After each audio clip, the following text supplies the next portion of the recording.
नमस्कार आप सभी को। बिहार राज्य विशेष के साप्ताहिक करंट अफेयर्स के प्रोग्राम में आप सबका स्वागत करता हूं। साप्ताहिक करंट अफेयर्स है, पहली बार आपके चैनल पर प्रारंभ हो रहा है, तो इससे जुड़े रहना है, साप्ताहिक करंट अफेयर्स से जुड़े रहना है और इसमें जो भी जानकारियां आपको दी जाएं, ठीक है, उसको आपको हूबहू उतार लेना है, नोट करना है। पहले भी मैंने बता दिया कि इसकी कोई पीडीएफ आपको नहीं मिल पाएगी, क्योंकि इसको रफली मैं पेज में तैयार करता हूं और जिस तरह से चीज़ों को लिंक किया जाता है वो पीडीएफ में करना या तो मैं खुद बैठ के करूं, अध्यापक बैठ के स्वयं करे तो ठीक है, अन्यथा जो सपोर्टिंग स्टाफ है उसके लिए आसान नहीं है। तो एक एक करके चीज़ों को हम यहाँ पे देखने वाले हैं, ठीक है। विशेष रूप से आज आपके लिए एक डेमो क्लास है, तो बहुत ज़्यादा फैक्ट नहीं है, बहुत ज़्यादा करंट अफेयर्स नहीं है, लेकिन कम से कम आप मान के चलिए कि 25 से 30 महत्वपूर्ण प्रश्नों को आप आज देखने को पाएंगे।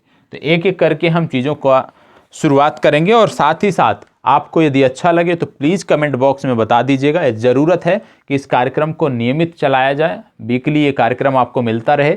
और आपको यह भी बता दूं, यदि आप चाहेंगे तो ये कार्यक्रम सोमवार या मंगलवार, सप्ताह के इन्हीं 2 दिनों में आपको मिलेगा और प्रत्येक सोमवार या मंगलवार में से किसी एक दिन आपको ये करंट अफेयर्स मिल जाएगा। तो सबसे पहले हम जो लोग पहले से जुड़े होंगे, जो लोग पहले से देखते रहे होंगे, उनको पता है कि सबसे पहले एक कोई टॉपिक लेते हैं, एक कोई मुद्दा लेते हैं और उसी के बाद से उससे लिंक कर हम चीज़ों को देखते हैं। और इसी के क्रम में सबसे पहले हम बात करने वाले हैं काकरा क्रोकोडाइल ट्रेल की। किसकी बात करने वाले हैं? काकरा क्रोकोडाइल ट्रेल। काकरा क्रोकोडाइल ट्रेल की हम बात करने वाले हैं। अब काकरा क्रोकोडाइल ट्रेल की बात हम क्यों कर रहे हैं, यह जानना जरूरी है, क्योंकि यदि यहाँ पर कोई मुद्दा हमने उठाया है तो निश्चित रूप से ये आपके लिए महत्वपूर्ण है, मतलब सप्ताह के 7 दिनों के अंदर का ये मुद्दा है। अब काकरा क्रोकोडाइल ट्रेल की बात इसलिए कर रहे हैं क्योंकि उत्तराखंड के सीएम हैं, उत्तराखंड के जो चीफ मिनिस्टर हैं पुष्कर सिंह धामी ने हाल ही में काकरा क्रोकोडाइल ट्रेल और सुराई इको टूरिज्म जोन, दूसरा क्या है? सुराई इको टूरिज्म जोन, तो याद रखना है काकरा क्रोकोडाइल ट्रेल और सुराई इको टूरिज्म जोन, ये दोनों फैक्ट आपको याद रखने हैं। इन दोनों का शुभारंभ किया है किसने? उत्तराखंड के चीफ मिनिस्टर पुष्कर सिंह धामी ने। अब बात आती है कि काकरा क्रोकोडाइल ट्रेल या सुराई इको टूरिज्म जोन कहां पर, किस शहर में इसका शुरुआत किया गया है? तो याद रखना है ये शहर है खटीमा। कौन सा शहर है? खटीमा। और खटीमा कहां पर पड़ता है? खटीमा पड़ता है उधम सिंह नगर डिस्ट्रिक्ट में। उधम सिंह नगर जिला है उत्तराखंड में और खटीमा नामक स्थान पर इसकी शुरुआत की गई है। विशेष रूप से पर्यटन को बढ़ावा देने के लिए है।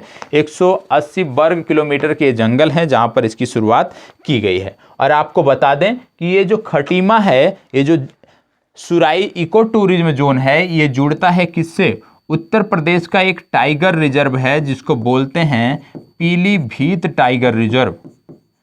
पीलीभीत टाइगर रिजर्व, ये पीलीभीत टाइगर रिजर्व से जुड़ता है, इसकी बाउंड्री पीलीभीत टाइगर रिजर्व से लगती है।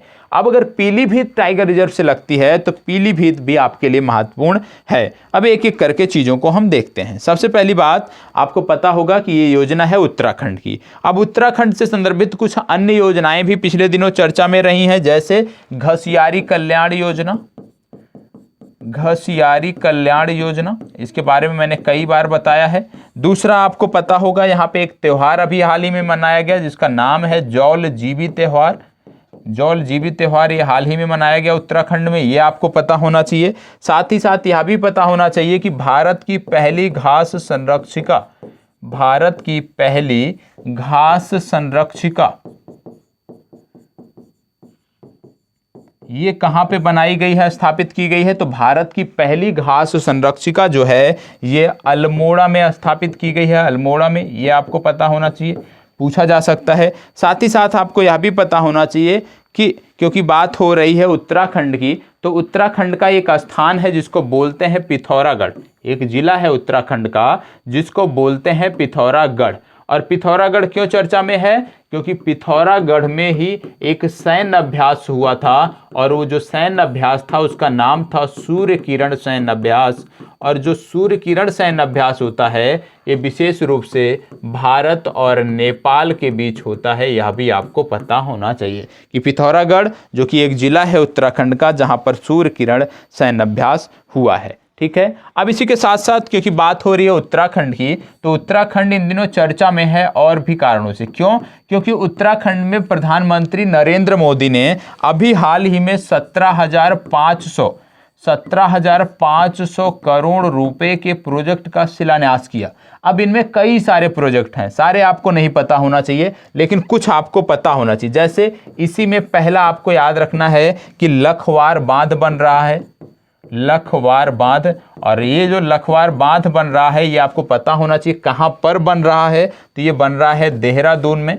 ठीक है, और ये यमुना नदी पर बन रहा है। तो पूछा जा सकता है कि हाल ही में प्रधानमंत्री ने लखवार बांध की आधारशिला कहाँ पर रखी? देहरादून में रखी, यमुना नदी पर यह बन रहा है। इससे 4 से 5 राज्यों को पेयजल की सुविधा उपलब्ध कराई जाएगी। इसके बाद आता है सूरिनगढ़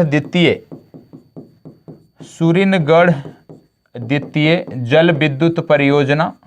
और सूरिनगढ़ द्वितीय जो जल विद्युत परियोजना है ये बन रही है मुंशियारी में। और मुंशियारी वही स्थान है जहां के राजमा को जीआई टैग दिया गया था। पिछले दिनों मैंने बताया था मुंशियारी का राजमा जिसको जीआई टैग दिया गया है। इसके साथ साथ मैंने बताया था एप्पन पेंटिंग जिसको जीआई टैग मिला हुआ है। साथ ही साथ थुलमा ब्लैंकेट के बारे में भी मैंने बताया था कि इसको भी उत्तराखंड में जीआई टैग मिला हुआ है। इसके बाद इसमें तीसरा महत्वपूर्ण क्या था? इस 17,500 करोड़ में तीसरा महत्वपूर्ण प्रोजेक्ट ऋषिकेश नामक स्थान है। ऋषिकेश नामक स्थान पर एम्स की घोषणा की गई। ठीक है, तो एम्स बनेगा। इसके बाद एक और मेडिकल कॉलेज बनेगा जिसका नाम होगा बाबू जगजीवन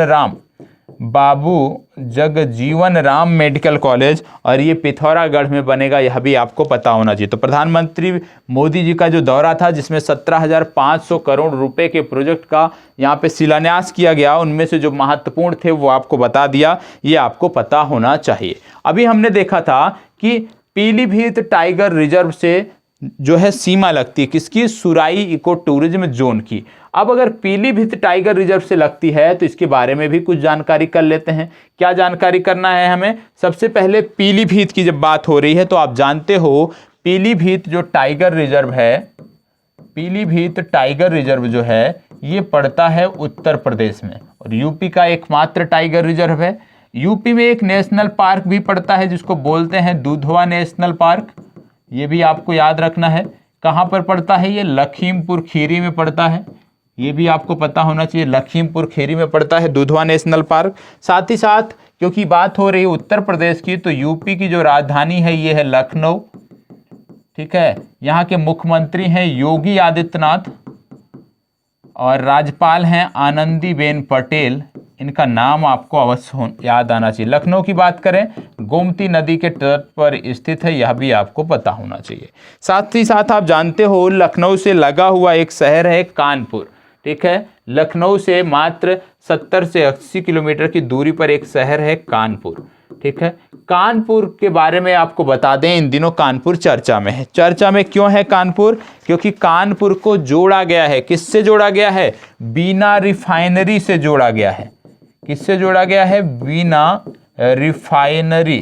कानपुर को नहीं जोड़ा गया। आपको बता दें कानपुर के अंतर्गत एक स्थान पड़ता है पनकी, तो पनकी को जोड़ा गया है बीना रिफाइनरी से, ये आपको पता होना चाहिए। कानपुर क्षेत्र में एक स्थान पड़ता है पनकी और पनकी को बीना रिफाइनरी से जोड़ा गया है। और ये जो है 356 किलोमीटर की पाइपलाइन है और इसी के माध्यम से आने वाले वर्षों में नेचुरल गैस और पेट्रोलियम और अन्य पदार्थों की एक जगह से दूसरे जगह परिवहन किया जाएगा। और बीना रिफाइनरी की जब बात करते हैं तो आप जानते हो बीना रिफाइनरी पड़ती है मध्य प्रदेश में। यदि हम बात करें कि मध्य प्रदेश के किस जिले में पड़ती है बीना रिफाइनरी, तो यह भी आपको पता होना चाहिए कि जब बात करते हैं बीना रिफाइनरी की तो मध्य प्रदेश का वह जिला भी पता होना चाहिए जहां से बीना रिफाइनरी जुड़ती है। आपको बताना है कि मध्य प्रदेश का वह जिला कौन सा है जिसमें बीना रिफाइनरी स्थित है। ठीक है, तो इतना हमने देखा कि किस प्रकार से हमने चर्चा शुरुआत की थी। कहाँ से हमने चर्चा किया था एक बार फिर से देख लेते हैं यहाँ तक का, फिर आगे बढ़ते हैं। सबसे पहले हमने जो चर्चा की, जिनका छूट गया है वीडियो को आप बैक करके चीज़ों को देख सकते हो। सबसे पहले हमने चर्चा की काकरा क्रोकोडाइल ट्रेल से। काकरा क्रोकोडाइल ट्रेल हमने बताया कि काकरा क्रोकोडाइल ट्रेल और सुराई इको टूरिज्म जोन की आधारशिला पुष्कर सिंह धामी ने खटीमा में रखी थी। और ये जो खटीमा नामक स्थान पड़ता है, ये ऊधम सिंह नगर जो जिला है वहाँ पर पड़ता है। और हमने देखा कि ये जो खटीमा नामक स्थान है, ये टच करता है पीलीभीत टाइगर रिजर्व को। और पीलीभीत टाइगर रिजर्व जो है वो उत्तर प्रदेश से संबंधित है, उत्तर प्रदेश का एक टाइगर रिजर्व है। इसके बाद उत्तराखंड से संबंधित कुछ महत्वपूर्ण फैक्ट देखें। आगे जब हम बढ़े तो हमने देखा कि उत्तराखंड का जो सबसे पूर्वी आप कह सकते हो जिला है पिथौरागढ़, वहां पर एक सैन्य अभ्यास हुआ था, उसका नाम था सूर्य किरण। और ये जो सूर्य किरण सैन्य अभ्यास था, ये भारत और नेपाल के बीच हुआ था। इसी के बाद हमने उत्तराखंड में और जानकारी देखा कि पिछले दिनों भारतीय प्रधानमंत्री उत्तराखंड के दौरे पर थे और उन्होंने 17,500 करोड़ रुपए के प्रोजेक्ट का शिलान्यास यहां पर किया है, जिनमें से कुछ प्रमुख थे। उसके बारे में हमने बात कर लिया कि लखवार बांध देहरादून में यमुना नदी पर बनाया गया। सुरिनगढ़ जल विद्युत परियोजना जो है ये मुंशियारी में बनाई गई। मुंशियारी के राजमा को जीआई टैग पिछले दिनों दिया गया है। इसके बाद हमने देखा कि ऋषिकेश में एम्स बन रहा है और बाबू जगजीवन राम के नाम पर एक मेडिकल कॉलेज की भी आधारशिला रखी गई है, इसकी भी जानकारी हमने किया। अब इसके बाद जब हम आगे बढ़े तो हमने देखा कि बात किया हमने पीलीभीत की, क्योंकि पीलीभीत से जुड़ी हुई चर्चा थी। तो पीलीभीत देखा हमने। पीलीभीत के बाद फिर हमने देखा Dudhwa national park. Dudhwa national park क्योंकि लखीमपुर खीरी में स्थित है, एकमात्र नेशनल पार्क है उत्तर प्रदेश का। इसके बाद फिर हमने देखा कि उत्तर प्रदेश की राजधानी है लखनऊ। लखनऊ है गोमती नदी के तट पर, और लखनऊ से कुछ ही दूरी पर है कानपुर शहर, और कानपुर के अंतर्गत पड़ता है पनकी। और पनकी नामक स्थान को बीना रिफाइनरी से जोड़ा गया था। क्यों जोड़ा गया था? प्राकृतिक गैस और पेट्रोलियम के आप कह सकते हो परिवहन के लिए जोड़ा गया था। और बीना रिफाइनरी पड़ती है मध्य प्रदेश में, ये हमने देखा। जिला कौन सा है ये आपकी जिम्मेदारी है, कमेंट बॉक्स में आप बताओगे। अब बात आती है कि ये जो जोड़ा जा रहा है अच्छी बात है, ठीक है, परिवहन के लिए जोड़ा जा रहा है, लेकिन हमें पता होना चाहिए कि किस प्रोजेक्ट के अंतर्गत ये जोड़ा जा रहा है, किस प्रोजेक्ट के अंतर्गत पनकी को बीना से जोड़ा जा रहा है। तो आपको बता दें ये प्रोजेक्ट है पीएम ऊर्जा गंगा योजना। पीएम ऊर्जा गंगा योजना, ठीक है, पीएम ऊर्जा गंगा योजना। और जो पीएम ऊर्जा गंगा योजना है, इसकी यदि हम बात करें तो इसकी शुरुआत हुई थी वर्ष 2016 में, ठीक है, वर्ष 2016 में हुई थी। कहां से हुई थी? वाराणसी से इसकी शुरुआत हुई थी, ये आपको पता होना चाहिए। तो पीएम ऊर्जा गंगा योजना के तहत पनकी को बिना रिफाइनरी से जोड़ा जा रहा है, यह आपको पता होना चाहिए। यदि आपसे पूछ लिया जाए कि पनकी को बीना से जोड़ने का ये जो प्रोजेक्ट है किसके पास है, तो गेल के पास है, ये भी आपको पता होना चाहिए, ठीक है, गेल के पास है, यह भी आपको पता होना चाहिए। अब इसी के साथ हमने देखा कि बात हम कर रहे हैं यूपी में आ गए हैं, कानपुर आ गए हैं। तो यूपी में जैसे हमने देखा उत्तराखंड में भारतीय प्रधानमंत्री का दौरा था, इसी प्रकार से यूपी के मेरठ में 2 दिन पहले भी प्रधानमंत्री का दौरा था। और जब मेरठ के दौरे पर प्रधानमंत्री जी आए हुए थे तो इन्होंने मेजर ध्यानचंद के नाम पर एक खेल विश्वविद्यालय की यहाँ पर आधारशिला रखी। तो याद रखना है, मेजर ध्यानचंद के नाम पर जो स्पोर्ट यूनिवर्सिटी बन रही है वो मेरठ में बन रही है, ये आपको पता होना चाहिए। मेरठ की यदि हम बात करते हैं तो उससे पहले आपको बता दें कि जब मेजर ध्यानचंद का नाम आता है तो 29 अगस्त को मेजर ध्यानचंद के जन्म दिवस के अवसर पर हम मनाते हैं क्या? खेल दिवस। तो ये भी याद रखना है कि राष्ट्रीय खेल दिवस जो हम मनाते हैं 29 अगस्त को, वो मेजर ध्यानचंद जी का बर्थडे होता है, यह भी आपको पता होना चाहिए। और इन्हीं के नाम पर मेरठ में एक खेल विश्वविद्यालय की आधारशिला भारतीय प्रधानमंत्री ने रखी है। इसके बाद आपको बता दें मेरठ में एक वाइल्ड लाइफ सेंचुरी पड़ती है जिसको बोलते हैं हस्तिनापुर वाइल्ड लाइफ सेंचुरी। और हस्तिनापुर वाइल्ड लाइफ सेंचुरी कई कारणों से चर्चा में है। पहला क्या है कि हस्तिनापुर वाइल्ड लाइफ सेंचुरी में डॉल्फिन रिजर्व बनाया जा रहा है, ठीक है, डॉल्फिन रिजर्व बनाया जा रहा है, ये आपको पता होना चाहिए। दूसरा आपको बता दें हस्तिनापुर वाइल्ड लाइफ सेंचुरी के अंतर्गत एक झील है जिसको बोलते हैं हैदरपुर झील। हैदरपुर झील।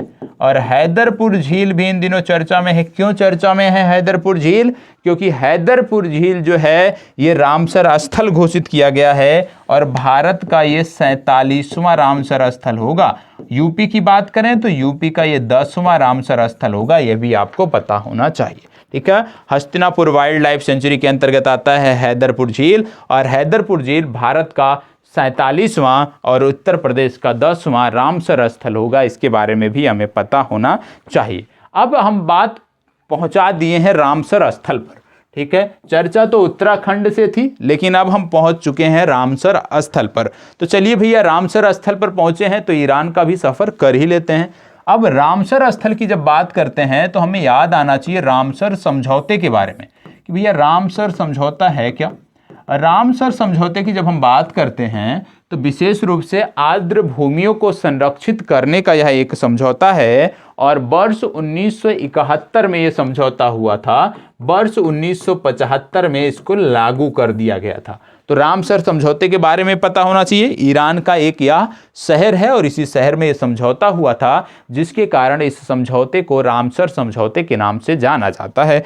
अब बात कर रहे हैं हम कि ये जो शहर है ये है ईरान में, और ईरान की राजधानी है, जानते हैं आप, तेहरान। ये आपको पता होना। इसके साथ साथ आपको बता दें कि ईरान ने अभी हाल ही में सभी को चौंका दिया है। क्यों?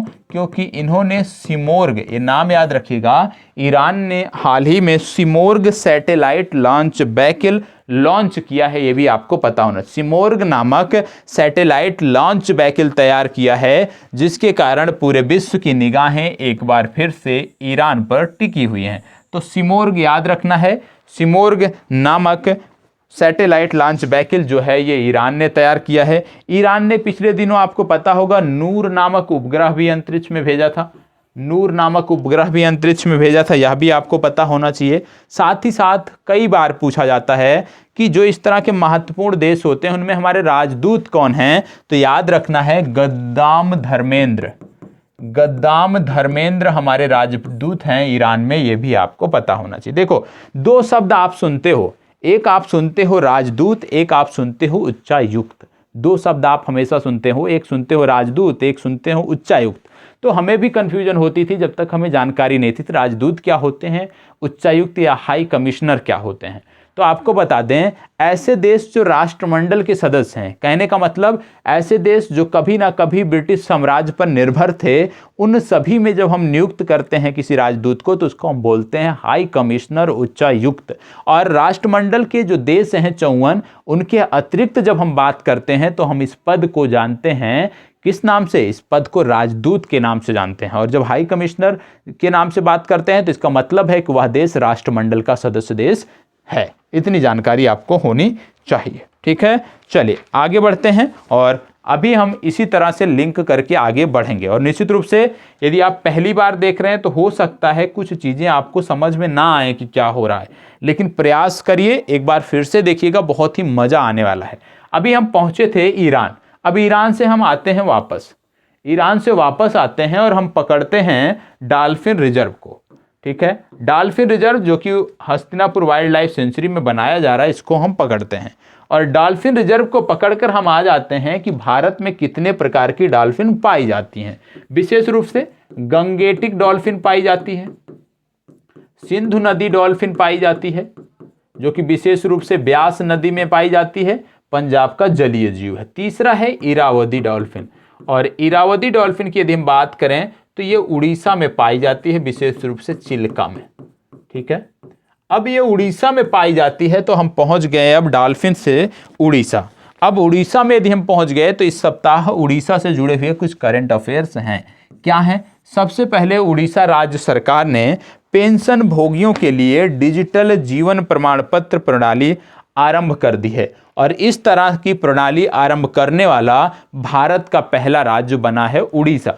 अब जिनको ये ना समझ में आया है ये है क्या, तो आपको बता दें कि जो लोग पेंशन पाते हैं उनको प्रत्येक वर्ष एक प्रमाण पत्र प्रस्तुत करना पड़ता है संबंधित संस्था को कि आप जीवित हैं, क्योंकि जीवित व्यक्ति को ही पेंशन मिलती है। तो अभी तक अधिकारियों का ऑफिस का चक्कर लगाना पड़ता था, लेकिन अब उड़ीसा राज्य सरकार ने क्या कर दिया कि आप डिजिटल रूप से घर बैठे इसका प्रमाण पत्र दे सकते हो, और ऐसा करने वाला यह भारत का पहला राज्य बना है। इसी के साथ साथ आपको बता दें कि इन्होंने आशीर्वाद योजना भी चलाई थी, और आशीर्वाद जो योजना थी इनकी विशेष रूप से कोविड के दौरान अपने माता पिता को खोने वाले बच्चों के लिए थी। अब अगर बात हो रही है आशीर्वाद योजना की कोविड के दौरान माता पिता को खोने वाले बच्चों के लिए, तो कोविड को पकड़कर कुछ जानकारी आपको यहीं पर बता देता हूं जो इस सप्ताह चर्चा में है। जैसे कि आप जानते हैं कोर्बेवैक्स, नाम याद कर लीजिएगा इसका, कोर्बेवैक्स।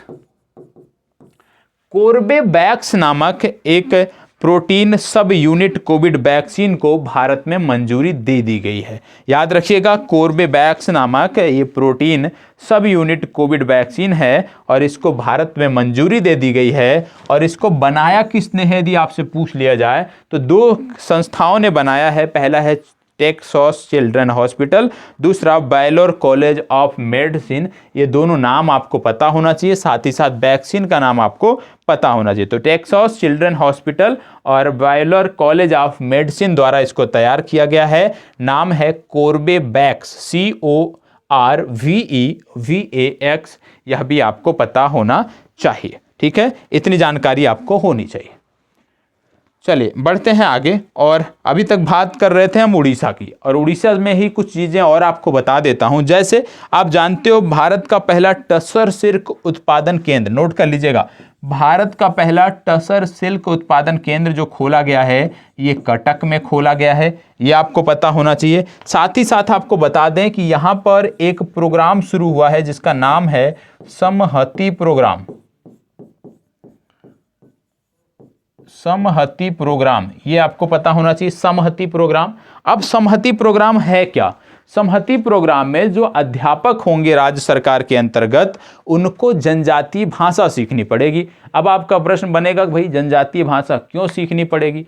यदि जनजातीय बच्चों को पढ़ाना है तो निश्चित रूप में वहाँ की जो मदर टंग है, जो मातृभाषा है, वो आनी चाहिए। और इसी के लिए उड़ीसा राज्य सरकार समहति प्रोग्राम चला रही है, जिसमें जो अध्यापक हैं उनको जनजातीय भाषाओं से भी अवगत कराया जाएगा, जनजातीय भाषाओं को भी उनको बताया जाएगा। अब अगर टीचर जनजातीय भाषा सीखेंगे तो बच्चों को अच्छे से पढ़ा सकेंगे। अब यहाँ से हमने समहति प्रोग्राम को पकड़ा कि भैया ये संबंधित है जनजातीय से, जनजातीय बच्चों से संबंधित है। अब अगर जनजातीय से संबंधित है तो आइए देख लेते हैं कि क्या कुछ जनजातियों से संबंधित टॉपिक पिछले दिनों चर्चा में था। तो जी हाँ, चर्चा में था। कौन सा टॉपिक था जनजातियों से संबंधित? आइए देख लेते हैं। गुजरात अब हमें पहुंचना पड़ेगा, और गुजरात का एक जिला है जिसको बोलते हैं डोंग। ठीक है, गुजरात का ये जो जिला है डोंग, ये जनजातीय बाहुल्य जिला है, जनजातीय जिला है। ठीक है, और यह गुजरात का पहला ऑर्गेनिक फार्मिंग डिस्ट्रिक्ट बना है, इसको नोट कर लीजिएगा। तो गुजरात का पहला ऑर्गेनिक फार्मिंग डिस्ट्रिक्ट जो है ये बना है डोंग, जो कि एक जनजातीय बाहुल्य जिला है, इसको आपको नोट करना है। इसके बाद यदि हम आगे बढ़ते हैं तो आप जानते हो कि नेशनल ट्राइबल डांस फेस्टिवल हुआ था हाल ही में। क्या हुआ था? National tribal dance festival. और ये कहां पे हुआ था? ये रायपुर में हुआ था, ये आपको पता होना चाहिए। साथ ही साथ आपको पता होना चाहिए कि रानी गैंडलियू, इनका नाम मैंने आपको बताया था कल, जिनको नहीं याद है याद कर लेंगे। रानी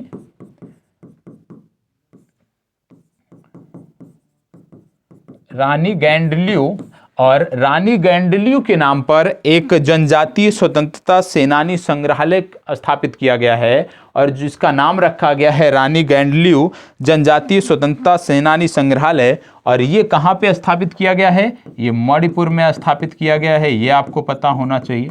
ठीक है, इसके बाद यदि हम बात करें तो आप जानते हो एक संस्था है जिसको बोलते हैं ट्राइफेड, और ट्राइफेड संस्था जो है विशेष रूप से जनजातियों के उन्नयन के लिए कार्य करती है। जनजातियों से जुड़े हुए जो उत्पाद होते हैं उनको बाजार उपलब्धता सुनिश्चित कराने के लिए ट्राइफेड कार्य करता है। अब अगर ट्राइफेड की बात करें तो आप जानते होंगे कि ये आता है जनजातीय कार्य मंत्रालय के अंतर्गत, और जनजातीय कार्य मंत्री हमारे कौन हैं? इनका नाम है अर्जुन मुंडा। और अर्जुन मुंडा की संसदीय क्षेत्र जो है ये कौन सा है? ये है खूंटी। और खूंटी कहाँ पर पड़ता है? ये पड़ता है झारखंड में। तो भैया गुजरात में जनजातियों का अध्ययन करके अब हम पहुंच गए हैं झारखंड में, और जैसे ही झारखंड में पहुंचते हैं उसके बाद आपको झारखंड के बारे में कुछ जानकारी मैं बता देता हूं। अब अगर हम झारखंड आ गए हैं खूंटी से पहुंच के, तो आपको बता दें ये जो खूंटी है विशेष रूप से ये मुंडा जनजाति बाहुल्य क्षेत्र है। ठीक है, मुंडा जनजाति बाहुल्य ये क्षेत्र है खूंटी, ये आपको पता होना चाहिए।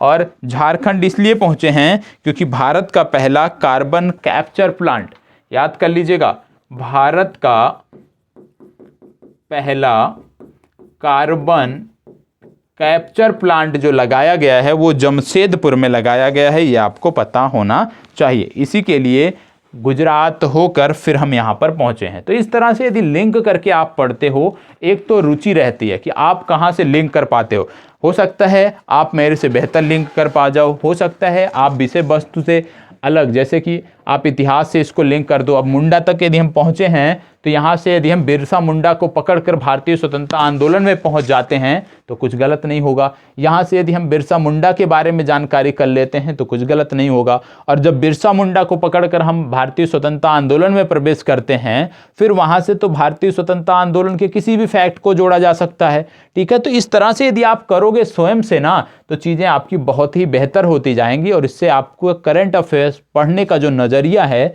जो अभी तक आप रटते आए हो प्रश्नों के रूप में, वो बदल जाएगा और यहाँ से काफ़ी मदद आपको मिलेगी। मैं तो बार बार कहता हूँ जब आप फ्री रहो तो 5 मिनट से 10 मिनट का टाइम दो, कोई भी एक टॉपिक उठा लो। कुछ भी नहीं पता है अपने ज़िले का नाम उठा लो, जिले से राज्य में पहुंचो, राज्य के बारे में जो बता पाओ बताओ। इसके बाद फिर भारत से कैसे आप उसको जोड़ पाओगे, राष्ट्रीय घटनाक्रमों से कैसे आप अपने राज्य को जोड़ सकते हो, उसको जोड़ने का प्रयास करो। ये शैली यदि रहती है ना, तो इससे मुख्य परीक्षा में भी आपको मदद मिलती है। ये सिर्फ आपको प्रारंभिक परीक्षा तक ही सीमित नहीं रखता है, यह भी आपको पता होना चाहिए। ठीक है, अब इसके बाद आगे बढ़ते हैं और अन्य कुछ फैक्ट हैं जो हम देखते हैं, क्योंकि ज़्यादातर जो चीज़ें थी उसको हमने कवर कर लिया है। पिछले 3 दिनों का करंट अफेयर्स था ये, जो अभी देखा, अभी बहुत सारे बचे हुए हैं फैक्ट, लेकिन जितना भी आपने देखा है ये पिछले 3 दिनों के करंट अफेयर्स थे। तो यदि 7 दिनों का होगा तो निश्चित रूप से 1 घंटे में हम चीज़ों को कर लेंगे, लेकिन ज़रूरी है कि यदि आपको पसंद आता हो तभी इसको यहाँ पे कंटिन्यू किया जाए, क्योंकि मध्य प्रदेश के चैनल पर बच्चे इसको काफ़ी पसंद करते हैं, अन्यथा इसको वहीं पर कंटिन्यू किया जाएगा। तो यदि पढ़ाने का, करंट अफेयर्स पढ़ाने का ये तरीका आपको पसंद आया हो तो प्लीज़ कमेंट बॉक्स में बताइएगा। यदि इस प्रोग्राम को आप रेगुलर चाहते हैं तो उसके बारे में आप अवगत कराएंगे, तभी चीज़ें आपको नियमित बेहतर ढंग से मिल पाएंगी। जिनको समझने में थोड़ी सी समस्या हो रही हो, आपको लगता है स्पीड फास्ट है, तो ये तो एक रिकॉर्डेड वीडियो है, आप उसको रोक कर चीज़ों को नोट करके फिर आगे बढ़ सकते हो, और इस तरह से आप चीज़ों का बेहतर कर सकते हो। चलिए आगे बढ़ते हैं और अगला फैक्ट हम देखते हैं।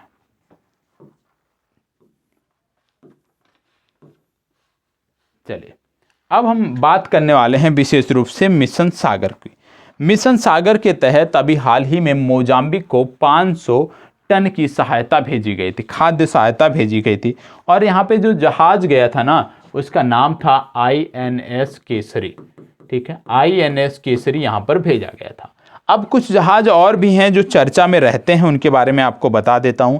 जैसे जब मिशन सागर प्रारंभ हुआ था तो सबसे पहले INS केसरी भेजा गया था। इसके बाद जब मिशन सागर 2.0 प्रारंभ हुआ था तो INS ऐरावत को भेजा गया था। फिर जब मिशन 3.0 प्रारंभ हुआ था तो उस दौरान INS किल्तन को भेजा गया था, ये आपको पता होना चाहिए।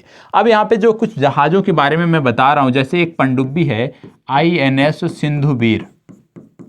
ठीक है, INS सिंधुवीर को अभी हमने म्यांमार को गिफ्ट किया है। ठीक है, म्यांमार को गिफ्ट किया है, तो म्यांमार हमारे लिए महत्वपूर्ण है। इनकी राजधानी है नेपिदा, बर्मिस क्याड इनकी मुद्रा है, ये आपको पता होना चाहिए। इम्बेक्स नामक सैन्य अभ्यास हम इनके साथ करते हैं, ये आपको पता होना चाहिए। और कलादान मल्टी मॉडल प्रोजेक्ट, बहुत बार मैंने बताया है, कलादान मल्टी मॉडल प्रोजेक्ट, इसके बारे में आप कमेंट बॉक्स में बताओगे कि कलादान मल्टी मॉडल प्रोजेक्ट क्या है। इसके बारे में पूरी डिटेलिंग आप हमें कमेंट बॉक्स में बताओगे। जितना ज़्यादा से ज़्यादा आप फैक्ट बता पाओगे उतनी आपको जानकारी देनी है। और जो भी छात्र आज से जो आपको होमवर्क दिया जाता है इस तरह का, जिनकी आप चर्चा करोगे, उनके नाम को मैं प्रत्येक दिन जब वीडियो प्रारंभ होगी उनके नाम को मैं आप वीडियो में बताऊंगा।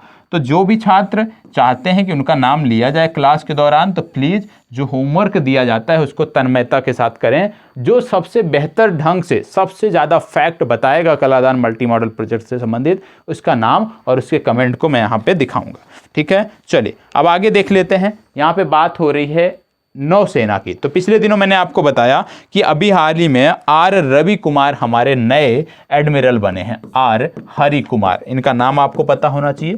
आर हरि कुमार हमारे नौसेना के चीफ बने हैं। साथ ही साथ यह भी आपको याद रखना है, वीरेंद्र सिंह पठानिया, वीरेंद्र सिंह पठानिया जो हैं ये हमारे कोस्ट गार्ड के महानिर्देशक बने हैं। तो ये दोनों नाम आपको पता होने चाहिए। आपको यह भी पता होगा कि भारत INS विक्रांत तैयार कर रहा है, और INS विक्रांत जो है ये स्वदेशी तरीके से विकसित भारत का पहला विमान वाहक युद्धपोत होगा। ये भी आपको पता होना चाहिए, और ये समुद्री परीक्षणों के लिए इसको उतार दिया गया है। दूसरा, आप जानते होंगे कि भारत के पास एकमात्र जो विमान वाहक युद्धपोत है उसका नाम है विक्रमादित्य। तो INS विक्रमादित्य एकमात्र विमान वाहक पोत है, यह भी आपको पता होना चाहिए। और आप जानते हो INS विक्रमादित्य को हमने लिया था कहाँ से? रूस से लीज पर लिया था। अब अगर रूस से लीज पर लिया था तो रूस की राजधानी है मास्को, सबको याद आना चाहिए। यहाँ की मुद्रा है रूबल। यहाँ पे यदि हम बात करें, रॉसकॉसमॉस यहाँ की अंतरिक्ष एजेंसी है। और इन दिनों क्यों चर्चा में है, इस सप्ताह रूस क्यों चर्चा में है, इसकी बात कर लेते हैं। तो इन्होंने एक हाइपरसोनिक मिसाइल सिरकॉन विकसित किया है, ये आपको पता होना चाहिए। यदि आपसे पूछ लिया जाए हाइपरसोनिक मिसाइल सिरकॉन का परीक्षण किस देश ने किया, तो इसका परीक्षण किया है रूस ने। और आपको यह भी बता दें कि हाइपरसोनिक मिसाइल की जब बात आती है, मतलब ध्वनि की गति से 5 गुना अधिक की गति से चलने वाली मिसाइल होती है, जिसको हाइपरसोनिक मिसाइल कहा जाता है। यह भी आपको पता होना चाहिए। रूस के बारे में यदि हम बात करें तो डेविस कप एक होता है, विशेष रूप से ये टेनिस का कप होता है, इसको भी रूस ने जीत लिया है। और रूस में यदि हम बात करें कि हमारे राजदूत कौन है, तो याद रखना है पवन कुमार रूस में हमारे नए राजदूत हैं, यह भी आपको पता होना चाहिए। इसके बाद बात आती है साहित्य अकादमी पुरस्कारों की। साहित्य अकादमी पुरस्कारों की घोषणा हाल ही में हुई है, और उससे संबंधित कुछ फैक्ट बता देता हूं। जैसे हमारी परीक्षा में 2 चीज़ पूछा जाता है कि इंग्लिश में किसे मिला और हिंदी के लिए किसे मिला, तो ये दोनों नाम आपको पता होना चाहिए। हिंदी के लिए यदि हम बात करें तो दया प्रसाद सिन्हा का नाम याद रखना है, दया प्रसाद सिन्हा। और दया प्रसाद सिन्हा की जो रचना है उसके बारे में पता होना चाहिए। इनकी रचना थी सम्राट अशोक, ये आपको पता होना चाहिए, सम्राट अशोक की ये रचना थी। इसके बाद यदि इंग्लिश के बारे में यदि हम बात करें तो आपको पता होगा नमिता गोखले, नमिता गोखले इनको मिला है साहित्य अकादमी पुरस्कार अंग्रेजी भाषा के लिए। और इनकी जो रचना है वो है things to leave behind, things to leave behind, ये इनकी रचना है, ये आपको पता होना चाहिए। तो नमिता गोखले और दया प्रसाद सिन्हा दोनों लोगों का नाम याद रखना है।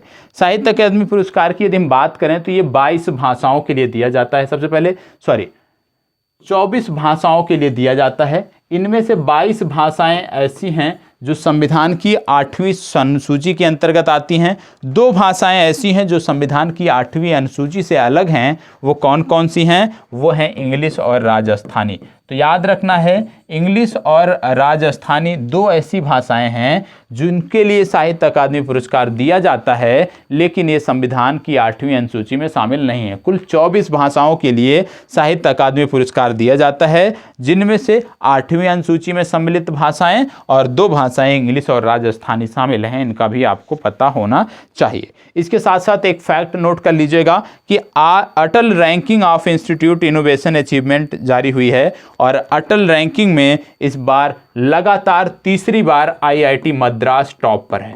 ठीक है, तो याद रखिएगा अटल इनोवेशन रैंकिंग में IIT मद्रास लगातार तीसरी बार टॉप पर है और यह चौथी रैंकिंग जारी की गई। अभी तक की ये चौथी रैंकिंग जारी की गई है, जिनमें पिछले 3 वर्षों से लगातार IIT मद्रास टॉप पर है। इसके साथ साथ भारतीय रेलवे बोर्ड के नए अध्यक्ष बने हैं, इनका नाम याद रखना है, BK त्रिपाठी। BK त्रिपाठी नए अध्यक्ष बने हैं भारतीय रेलवे बोर्ड के, इनका भी नाम आपको पता होना चाहिए। और रेल मंत्री कौन है? रेल मंत्री हमारे हैं अश्विनी वैष्णव। यदि आपसे पूछ लिया जाए IRCTC के प्रमुख कौन है वर्तमान समय में, तो उनका भी नाम आपको याद रखना है, रजनी हसीजा, इनका भी नाम आपको तैयार रखना है। ठीक है, तो आज के लिए इतना ही। अब यदि कहीं पर कोई कमी रह गई है तो उस कमी को आप बताइएगा। बाकी का नया वर्ष है तो एक नए सिरे से हमें शुरुआत करनी है, एक नए उमंग के साथ, एक नए संकल्प के साथ हमें इस नए वर्ष में आगे बढ़ना है, जिससे इस नए वर्ष को हम अपने लिए ज़्यादा से ज़्यादा बेहतर बना सकें, ज़्यादा से ज़्यादा आप कह सकते हो इसको उपयोगी बना सकें। तो जो शपथ है हमारा कि प्रतिदिन का एक टारगेट होना चाहिए, तो प्लीज़ जो भी छात्र अभी भी प्रतिदिन का टारगेट नहीं बना रहे हैं, विनम्र निवेदन है कि प्रतिदिन का एक लक्ष्य बनाएं और फिर उस लक्ष्य को पाने के लिए जी जान से लग जाएं और पूरी तन्मयता के साथ जब तक वो लक्ष्य ना अचीव हो तब तक आपको बिस्तर पर नहीं जाना है। ये एक प्रण होना चाहिए अपने आप से कि प्रतिदिन का आप एक लक्ष्य बनाओगे और उस लक्ष्य को पाने के लिए फिर पूरी तन्मयता के साथ आप लग जाओगे। और जब आप प्रतिदिन का लक्ष्य निर्धारित करने लगेंगे तो कोई भी बाधा आपको सफलता से नहीं रोक सकती है, विचलित नहीं कर सकती है। तो प्रतिदिन का लक्ष्य अभी भी बहुत सारे छात्र हैं जो नहीं बनाते हैं। विनम्र निवेदन है कि प्रतिदिन का लक्ष्य बनाना प्रारंभ कर दें, क्योंकि यदि आप प्रतिदिन का लक्ष्य नहीं बना रहे हैं तो निश्चित रूप से आपको चुनौतियों का सामना करना पड़ेगा। तो प्रतिदिन का लक्ष्य जरूरी है। तो आज के लिए इतना ही। कल फिर मिलते हैं अपने किसी अन्य कक्षा में, और इस कक्षा के लिए यदि अच्छा लगता है तो आप कमेंट करोगे तो सोमवार और मंगलवार इन 2 दिनों में से किसी एक दिन आपका वीकली करंट अफेयर्स अब आपका रेगुलर मिलता रहेगा। इसके लिए आपको सिर्फ और सिर्फ एक कमेंट करके बताना है कि चीज़ें अच्छी लगी हैं, कमियां कुछ हैं तो उन कमियों के बारे में बताना है कि इन कमियों का सुधार किया जाए, और निश्चित रूप से यदि आपके सुझाव आएंगे तो उस पर कार्य अवश्य किया जाएगा। धन्यवाद, बहुत बहुत आभार।